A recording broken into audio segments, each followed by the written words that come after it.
तः श्रीवराहपुराणे सप्तदशशतम् अध्यायः। सांब को साप लगना और उनका सूर्य आराधना व्रत।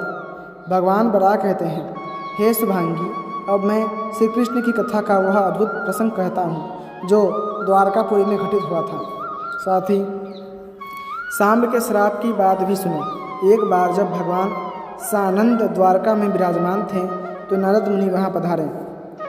श्री भगवान ने उन्हें आसन, अर्घ्य, पाद्य, मधुर पर्क एवं गौ समर्पण किए। तदंतर मुनि ने उन्हें यह सूचना दी कि मैं आपसे एकांत में कुछ कहना चाहता हूँ। और एकांत में उन्होंने कहा, हे प्रभु, आपका नवयुवक पुत्र सांब बड़ा बागमी, रूपवान, परम सुंदर तथा देवताओं में भी आदर पाने वाला है। हे देवेश्वर, आपकी देवतुल्य हजारों स्त्रियाँ भी उसको देखकर शुद्ध हो जाती हैं। आप सांब को और उन देवियों को यहाँ बुलाकर परीक्षा करें कि वस्तुतः क्षोभ है या नहीं। इसके पश्चात सभी स्त्रियाँ तथा सांब श्री कृष्ण के सामने आए और हाथ जोड़कर बैठ गए। क्षण भर के बाद सांब ने पूछा, हे प्रभु, आपकी क्या आज्ञा है? वस्तुतः सांब की सुंदरता को देखकर श्री कृष्ण के सामने ही उन स्त्रियों के मन में क्षोभ उत्पन्न हो गया था।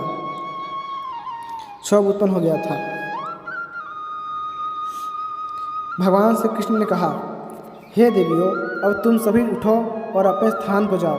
श्री कृष्ण की आज्ञा पाकर वे देवियां अपने अपने स्थान को चले गईं, पर सांब वहीं बैठे रहीं।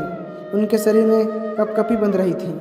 श्री कृष्ण ने कहा, हे नारद जी, स्त्रियों का स्वभाव बड़ा ही विलक्षण है। नारद जी ने कहा, हे प्रभु, इनकी इस प्रवृत्ति से सत्यलोक में भी आपकी निंदा हो रही है, अतः अब सांब का परित्याग करना ही उचित है। हे भगवान, संसार में आपकी तुलना करने वाला दूसरा कौन पुरुष है? आप ही इसे कर सकते हैं। हे वसुंधरे, नारद के इस कथन पर श्री कृष्ण ने सांब को रूपहीन होने का श्राप दे दिया, जिससे सांब के शरीर में कुष्ठ रोग हो गया और उनके शरीर से दुर्गंध युक्त रक्त गिरने लगा। अब उनका शरीर ऐसा दिखाई पड़ने लगा मानो कोई छिन्न भिन्न अंग वाला पशु हो। फिर नारद जी ने ही सांब को श्राप से छूटने के लिए सूर्य की आराधना का उपदेश दिया और साथ ही कहा, जामवती नंदन, तुम्हें वेद और उपनिषदों में कहे हुए मंत्रों का उच्चारण करके विधि के अनुसार सूर्य नमस्कार करना चाहिए। इससे वे संतुष्ट हो जाएंगे। फिर सूर्य से तुम्हारा समुचित संवाद होगा, जिस प्रसंग को लेकर भविष्य पुराण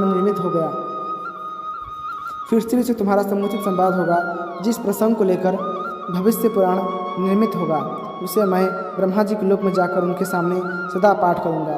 फिर सुमंतु मुनिवर्त लोक में मनु के सामने उसका कथन करेंगे। इस प्रकार उसका सभी लोकों में प्रचार प्रसार होगा। सांब ने कहा, हे प्रभु, मेरी स्थिति तो ऐसी है मानो मांस का एक पिंड हो। फिर उदयाचल पर मैं जा ही कैसे सकता हूँ? यह आपकी कृपा है कि मुझे यह दुख भोगना पड़ रहा है, नहीं तो तत्वतः मैं बिल्कुल दोष रहित था। नारद जी बोले, हे सांब, उदयाचल पर जाकर सूर्य की आराधना करने से जैसा फल मिलता है वैसा ही फल मथुरा के छठ सूर्य तीर्थ पर सुलभ हो जाता है। यहाँ भगवान सूर्य की प्रतिमाओं का प्रातः, मध्याह्न एवं सायंकाल में जो पूजा करता है वह तुरंत ही साम्राज्य जैसा फल प्राप्त कर सकता है। प्रातः, मध्याह्न और सायं, इन तीनों पवित्र समयों में सूर्य मंत्र का जप तथा उच्च स्वर से उनके स्तोत्र पाठ से सारे पाप धुलकर कुष्ठ आदि रोगों से भी मुक्ति मिल जाती है। भगवान वराह कहते हैं, हे वसुंधरे, मुनिवर नारद के ऐसा कहने पर महाबाहु सांब ने श्री कृष्ण से आज्ञा प्राप्त करके भुक्ति मुक्ति फल देने वाली मथुरा में आकर देवर्षि नारद की बताई विधि के अनुसार प्रातः, मध्याह्न और सायंकाल में उन छठ सूर्यों की पूजा एवं दिव्य स्तोत्र द्वारा उपासना आरंभ कर दी। भगवान सूर्य ने भी योग बल की सहायता से एक सुंदर रूप धारण कर सांब के सामने आकर कहा, हे सांब, तुम्हारा कल्याण हो। तुम मुझसे कोई वर मांग लो। मेरे कल्याणकारी व्रत एवं उपासना पद्धति के प्रचार के लिए भी इसे करना परम आवश्यक है। मुनिवर नारद ने तुम्हें जो स्तोत्र बताया है और जिसे तुमने मेरे सामने व्यक्त किया है, उस तुम्हारी सांब पंचाशिका स्तुति में वैदिक अक्षरों एवं पदों से संबंध 50 श्लोक हैं। हे वीर, नारद जी द्वारा निर्दिष्ट इन श्लोकों द्वारा तुमने जो मेरी स्तुति की है, इससे मैं तुम पर पूर्ण संतुष्ट हो गया हूँ। हे वसुदेव, यह कहकर भगवान सूर्य ने सांब के संपूर्ण शरीर का स्पर्श किया। उनके छूते ही सांब के सारे अंग सहसा रोग मुक्त होकर चमक उठे। फिर तो वे ऐसे विद्योतित होने लगे मानो दूसरे सूर्य की हो। उसी समय याज्ञवल्क्य मुनि माध्याह्न दिन यज्ञ करना चाहते थे। भगवान सूर्य शाम को लेकर उनके यज्ञ में पधारे और वहाँ शाम को माध्याह्न दिन संहिता का अध्ययन कराया। तब से शाम का भी एक नाम माध्याह्न दिन पड़ गया। वैकुंठ क्षेत्र के पश्चिम भाग में यह यज्ञ संपन्न हुआ था। अतएव इस स्थान को माध्याह्न दिन या तीर्थ कहते हैं।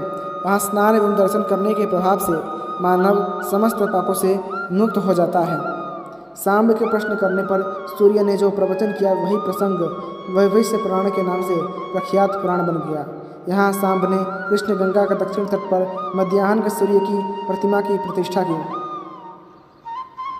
जो मनुष्य प्रातः मध्याह्न और अस्त होते समय इन सूर्यदेव का यहाँ दर्शन करता है वह परम पवित्र होकर ब्रह्मलोक को प्राप्त होता है। इसके अतिरिक्त सूर्य की दूसरी उत्तम प्रातःकालीन विख्यात प्रतिमा भगवान कालप्रिय नाम से प्रतिष्ठित हुई।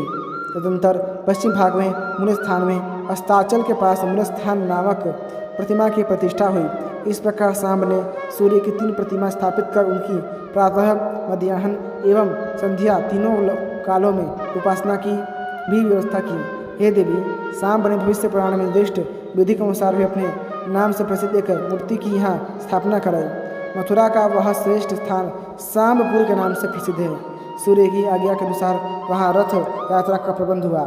माघ मास की 7वीं तिथि के दिन जो संपूर्ण राग द्वेषादि द्वंद्व से मुक्त बना मानव उस दिव्य स्थान में रथ यात्रा की व्यवस्था करते हैं, वे सूर्यमंडल का भेदन कर परम पद प्राप्त करते हैं। हे देवी, शाम के श्राप का यह प्रसंग मैंने तुम्हें बतलाया। इसके श्रवण से सभी पाप नष्ट हो जाते हैं। अतः श्री वराहपुराणे सप्तदशशतम अध्यायः संपूर्णम। इसी के साथ श्री वराहपुराण का 177वां अध्याय समाप्त हुआ। यदि आपको भगवान वराह की कथाएं पसंद आती हैं तो कृपा करके वीडियो को लाइक करें, चैनल को सब्सक्राइब करें और अपने दोस्तों के साथ इस सब शेयर कीजिएगा। धन्यवाद। जय श्रीमन्नारायण।